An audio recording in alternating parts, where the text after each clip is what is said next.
வெள்ளித்தட்டில் கொண்டாந்து தீர்த்தின விஷயம் மருதமணிக்கு ஒத்தரம் பெற்றுக்கொள்ள ரெடி இல்லை. எல்லாத்திலையும் அரசியல் கண் கொண்டு போட்டு கண்ணாடி போட்டு பார்க்கத்தானே நம்மளோட ஊருண்டை இழந்து நிற்கும் இந்த கூட்டம் நடத்துகிறேன். நான் வல்லாய் சொல்கிறேன், மருதமனையின் மாத்திரம் இல்லை, கல்முனை மாநகர சபையை 4 பிரிக்கிறதுக்குரிய கெசட் டிராஃப்ட் என்ற கண்ணலை பார்த்தான் நான். சரிதானே? இதுக்கான கெசட் நோட்டிஃபிகேஷன் நம்பர் ஏற்கனவே ரிசர்வ் பண்ணப்பட்டிருந்துச்சு. சேவை செயற்பாட்டாளர்கள், சட்டத்தரணி, முன்னாள் மாநகர சபை உறுப்பினர்கள், நடிகை சாலை செல்வியாக்கத்தினர் எல்லாருமே சகலருமே இதில் சம்பந்தப்பட்டார்கள், ஓரிரு முகங்களை தவிர. அப்போ திரும்ப புதுசாக நான் இவங்களை சொல்லலை, இவங்க செய்ய பண்ணிருக்கிறது நல்லபடி. திரும்ப ஒரு இடத்துல 4 பேர் புதுசாக சேர்ந்துட்டு திரும்ப அடியிருந்து 36ஆம் ஆண்டிலிருந்து 11ஆம் ஆண்டிலிருந்து கொண்டு வந்தேன். இதை வந்து மணித்தியால கணக்கில் கேட்டுக்கிருந்து விட்டு போகணுமெண்டா என்ன தலையெழுத்து இப்படி இப்போ உள்ள காலம் இருக்கல அது மனுஷன். இதுதானே அந்த வகையில் சொல்கிறேன். பிரதேச செயலகம் வேணுமா ப்ரொபோசல் இன்னறி இதை கொடுத்ததாரண்டா மருதமுனையினுடைய அனைத்து பள்ளி சம்மேளனம் மதத்தாரத்துக்கு கொஞ்சம் 10 சைன் பண்ணி தந்து போனான்னா நம்மளோட உதயநிதி யாரி மரகும் அல்ஹாஜாவாங்க. சரிதானே? இதில் என்ன இருக்கிறது? அப்போ இப்போ நாம் புதுசாக வேறு ஒரு டீம் போகலாம். அப்போ மருதமுனை ஜம்மியத்தில் உள்ள மக்களுக்கு ஒத்துமில்லையான்னு ஒரு கேள்வி திரும்ப வரும்.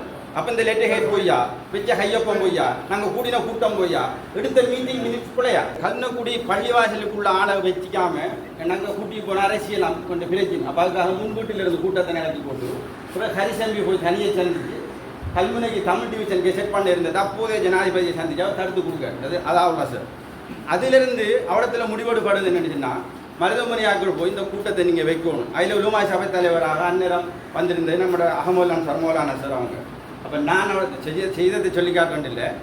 அவடத்தோட பிரச்சனையாக இருந்தாங்கன்னா கூட்டத்தை கூட்டுறது செலவில்லைன்னு நான் அந்த அதுக்குள்ளே வாய்தா இல்லைன்னா அப்போ அந்த ஏற்பாட்டையும் பண்ணி அந்த மீட்டிங்கை போட்டு அந்நேரம் இந்த அன்சார் டிஎஸ் இப்போ செக்ரட்டரியாக இருந்தது அந்த நம்ம அன்சார் டிஎஸ் ஆக்கள் எல்லாரும் சேர்ந்து அந்த கல்முனை கமிஷனர் நம்ம அண்ணன் டிஎஸ் இருந்தது யாக்கத்தான் செக்ரட்டரி எல்லாருமே வந்திருந்து அதுக்கு ஒரு டெக்னிக்கல் கமிட்டி போடுபட்டு முழுவதும் அலசி ஆராய்ஞ்சி இப்போ இதில் என்னை பொறுத்த வரைக்கும் திறமையான சட்டத்தரங்கள் வந்திருக்காங்க. நீங்கள் எல்லையெல்லாம் கேட்டு ஒன்றுமே கரைச்சப்பட வந்து சம்மந்தப்பட வந்து நீங்கள் என்ன சொல்கிற அரசு ஆவணங்கள் எல்லைகள் என்ன டிஆர்எஃப் பிரிவு என்ன என்றது சகலதுமே தெளிவாக இருக்கு. இந்த விஷயத்தில் நம்மளுக்கான வரலாறு எப்போ தோங்குதுன்னு சொல்லி சொன்னால் நான் திரும்ப வரலாறுகளை கணக்கை சொல்லலை, வெரி ஷோர்ட்டாக சொல்லேன். 1897ஆம் ஆண்டு பிப்ரவரி மாதம் 19ஆம் தேதி கெசட்டில் டிஆர்எஃப் பிரிவு வருது. அப்போ இதில் இப்போ சுருக்கமாக சொல்லுவோமே அந்த டிஆர்எஃப் பிரிவுகளாக இருந்த நிந்த ஊருக்கு தனியான பிரதேசம் கொடுத்தாச்சு. அதில் ஒட்டிக்கு இருந்த காரதீவு ஆரம்பத்தில் பிரிக்க காரதீவு நிந்தூர் எல்லாம் ஒன்றறந்து போட்டு தனியான டிஎஸ் ஆஃபீஸும் தனியான பிரதேசம் ஒன்றை தான் இருந்தது. பிறகு என்ன செய்யுது, நிந்தூர்லேருந்து காரதீவு பிரியுது. அந்நேரம் மாவடிப்பள்ளி மாளிகை காட்டையும் சேர்த்து காரதீவுக்கு பிரதேச சேலமும் கொடுக்காங்க. அதால் பிரதேச சபையும் வருது. இது நம்மளோட கல்முனையிலிருந்து எடுக்கப்பட்ட விஷயம். அடுத்த விடயம் இப்போ நடக்க போகுது என்ன, ஏனைய வன்னிமை கரைவாக இருந்ததில் அந்த வன்னிமைக்கு இருந்த அந்த 2 டிஎஸ் ஆஃபீஸ் ஆக்கியாச்சு. இப்போ கரைவாக இருந்ததில் சாய்ந்த மருது மட்டும் கேட்டு பெற்றுக்கொண்டுச்சு. கரைவாக வடக்குக்கு கூடுபடலை, கரைவாக மேற்குக்கு கூடுபடலை. இப்போ கரைவாக வடக்கிட இல்லை படங்கள் என்ன மேற்கு எப்படி வரணும் எண்ணத்துக்குரியது நிறைய பாருங்க. இதில் முழு கல்முனை மாநகர சபையோட படத்தில் கலரில் பிரிண்ட் எடுத்து அவங்களுக்குரிய டயக்ராம் போட்டு கொடுத்துருக்கு. இதில் மருதமுனையை நாம் கேட்குறது என்னென்று நாம் ஒரு காலமும் தனியாக மருதமுனையை தாங்கன்னு கேட்கல. சரிதானே? இன்னைக்கு பாருங்கள், பெருநிலாவன உண்டு பி, பெருநிலாவன உண்டு ஏ, பெருநிலாவன உண்டு, பெருநிலாவன முஸ்லீம் டிவிஷன் இப்படி எல்லாம் போட்டு மருதமுனை 6 வரையும் நாம் நிலைப்படுத்தி கேட்டிருக்கோம். நம்ம நட்புடுமையாக்கள் நம்மளுக்கு நாங்களும் சேரணுமெண்டா அதையும் இதில் நினைச்சு காட்டிருக்கோம். இதில் சனத்தொகைகள் இதில் படங்கள் எல்லாம் என்னன்றது, அதாவது ஈனெல்லாம் என்ன காட்டுற ப்ரொபோசல் தனியாக பிரதேச சேகலத்துக்கானது, டிஎஸ் ஆஃபீஸுக்கானது. இது வேறு ஒன்று. அடுத்தது 2015 அதே போல் 17 2 சந்தர்ப்பத்தில் நகர சபை கட்டின 2015 6/8 நடக்குது இந்த விஷயம். கடைசியாக இந்த ப்ரொபோசல் கொடுக்கும் ஜிஏட்டுக்கு நம்ம மருதமன்ற மக்கள் சார்பெல்லாம் கையளித்தது. அதே போல் இந்த நகர சபைக்கு கிட்டத்தட்ட 9,12,15,000 மருதமுனோட பட்ஜெட். மருதமுனைக்கு ஒரு தனியான நகர சபை வருமாக இருந்தால் 2015ஆம் ஆண்டு கணக்கெடுப்பின்படி 9,12,15,000 ரூபாய் மொத்த வரவு செலவு திட்டம் மருதமுனையில். சாய்ந்த மருதை விட மருதமுனையில் சகல வளங்களும் இருக்கு தனியான நகர சபை உருவாக்குறது. அதில் எந்த சந்தேகம்னு யாருமே கொள்ள தேவையில்லை. அரச நிறுவனங்களாக இருக்கலாம், நில தொடர்பாக இருக்கலாம், அதே போல் வருமான மூலங்களாக இருக்கலாம், புதிய வருமானங்களை இனங்காணுகளாக இருக்கலாம், சோழ வரியாக இருக்கலாம், கோட்ஸ் ஃபைனாக இருக்கலாம், முத்திர வரியாக இருக்கலாம். எல்லாத்திலையுமே போதுமான தன்னிறைவான இடம் தான் மருதமனை. இல்லை நீங்கள் யாரும் இந்த சந்தேகமும் இன்ஷா அல்லாஹ் கொள்ள தேவையில்லை. எனவே இப்போ தேவை என்னன்னு சொன்னால் நாம் இதுகால வரை நடத்தின கூட்டம், இது மட்டும்தான் சுவாதீன கூட்டம் அப்படின்னு நினைக்கிறேன். இதுகால வரை நடத்தின கூட்டம்னா ஆரையோ கடுப்புக்கு மாதிரி நம்ம குளிச்ச விழுங்குறது. அங்கே சபை உருவாட போகுதா இல்லை சேலம் உருவாட போகுதுன்னா ஒரு அரசியல்வாதி கோல் எடுப்பார், லைப்ரரிக்கு கூட்டம் நடக்கும், ஆங்காங்கே கோல் பண்ணி சொல்லப்படும், கொஞ்சம் பேர் வருவாங்க இருந்து நாம் அப்படி கொண்டு போவோம் இப்படி கொண்டு போவோம். இப்போ என்ன சட்டத்தரணி அவங்க சொன்னது போல் ரணிலில் கமிட்டி மாதிரி மருதமுனை கமிட்டி வேலை செய்யும். இந்த தீர்ப்பு வெளியானத்திலிருந்து இந்த டீலிமிட்டேஷன் கமிட்டி போடப்படணும், போடப்படத்திலிருந்து 2 மாதத்துக்குள்ளே தீர்க்கப்படணும் என்று தான் கல்நகுடியாக வழங்கி வச்சுக்கிறாங்க. சாய்ந்த மருதாக வழங்கி வச்சுக்கிறாங்கன்னா தீர்ப்பு வழங்கப்பட்டத்திலிருந்து 2 மாதத்துக்குள்ளே முடிக்கப்படணும் என்று. அப்போ நான் சொல்ல வர விஷயம் தானே. அப்போ டீலிமிட்டேஷன் போட்டால் அதில் அந்த தீர்மானம் ஒன்று வாரத்தை இழுத்தடிக்கமெண்டா சாய்ந்த மருத நகர சபையை இந்த வைக்கலாம் ஒன்று ஏற்படும் உங்களுக்குள்ளே இருக்குது. அதே நேரம் ஒரு சிலர் சொல்கிறாங்கண்டா இன்னும் பின்ன நாம் வழக்கு அதில் ஒன்று போனோம்டா நாம் அந்த எதிர்காக்கல இல்லை தடுக்காக்கலன்றது ப்ரூவ் ஆகிடும். எனவே அப்படி ஒன்று தேவையில்லை என்று இருக்காங்க. கல்முனை என்ற நண்பர் ரிஷாட் ஷரீஃபரை வீட்டில் தான் ஹரிசெம்பி, அடுத்த கல்முனையில் உள்ள எல்லா ஏனைய அரசியல்வாதிகள், நம்மட ஜவாத் முன்னாள் மாகாண சபை சகோதரர் சித்திக்கு உட்பட அங்குள்ள வர்த்தக சங்கங்கள் எல்லாரும் கூடி இது என்ன செய்யலாம்டா இல்லை சேராஞ்சிருக்காங்க. அதில் ஒன்று என்னென்னா நாம் கொஞ்சம் வெயிட் பண்ணோம், மருதமுனை ஒரு கூட்டம் ஒன்று நடத்தணும். இந்த கூட்டம் நடத்தி அவங்களுக்கு சபை ஒன்று கேட்கக்குள்ள அதை நாம் கையில் எடுத்து இப்படி இந்த ஒரு சபை கேட்குது. எனவே இங்கேயும் சபையில் எல்லா பிரச்சனை எங்கே இருக்குன்னா மாவட்டத்திலேயே எல்லா பிரச்சனை இருக்கு. மட்டக்களப்புக்கும் அம்பாறைக்கும் மாவட்டத்திலேயே எல்லா பிரச்சனை இருக்கு. எனவே வடக்கில் எல்லா பிரச்சனை இருக்கு. தெற்கில் கல்முனை மாநகர சபையில் இருந்த எல்லையை ஏற்கனவே சாய்ந்த மருது பிரதேச செயலம் கெசட் பண்ணக்குள்ளேயே கல்முனை மாநகர சபையினுடைய எல்லையை காரதீவுக்கு விட்டு கொடுத்து போட்டு கெசட் பண்ணியிருக்காங்க. எனவே தெற்கிலையும் பிரச்சனை இருக்கு. இங்கே கடலில் மட்டும்தான் பிரச்சனை இல்லை.